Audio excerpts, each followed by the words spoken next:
ముందుగా దేవాది దేవుడికి నా వందనాలు, పాస్టర్ అమ్మగారికి నా వందనాలు, పాస్టర్ గారికి కూడా నా వందనాలండి.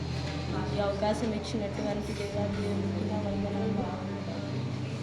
ముందుగా పాస్టర్ గారు మా ఊళ్ళో ప్రవచనం చెప్పడానికి వచ్చినప్పుడు పాస్టర్ గారు అడిగారు, ఎందుకు ఇంతగా కృంగిపోతున్నావు, ఎందుకు ఇంతగా బాధపడుతున్నావు అని అడగాలని, నా ఇల్లు ఆగిపోయింది, గొడవలో గందరగోళంలో నా ఇల్లు ఆగిపోయింది, అందువల్ల నేను కృంగిపోతున్నాను, నేననే కన్న భర్త కూడా కృంగిపోతున్నాను, దానివల్ల ప్రేయర్ చేయండి అని చెప్పగానే అతను ప్రేయర్ చేశాడు. ఇంకా ఏదో నీలో బాధ ఉంది అని అడగగానే నాకు కుమారుడు కావాలి అని అడిగాడు. అడగగానే రెండు కూడా నీ జీవితంలో జరుగుతాయి అన్నారు.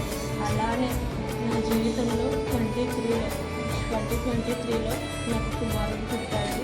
అలాగే లాస్ట్ ఇయర్లో నా హౌస్ నాకు వచ్చింది. దేవాది దేవుడికి నాకు కృతజ్ఞతలు చెప్తాను.